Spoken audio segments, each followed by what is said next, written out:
I'm Paul Casey, your coach in growing forward in your life. Leaders make decisions all day long, and those decisions set courses for the team to run on. To help you make wiser decisions, use a set of filters to run each issue through. Here are some questions you might want to adapt to your situation. First, what do my wise mentors or personal board of directors say? Who else has faced this decision? Another one is, what does my experience say?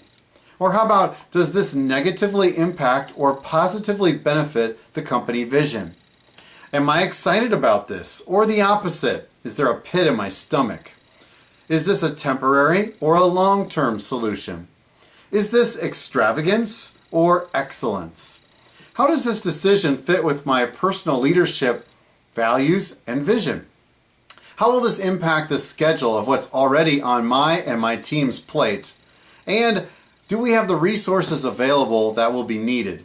Once you and your leadership team process these answers, usually the wisest decision will present itself so you can keep growing forward.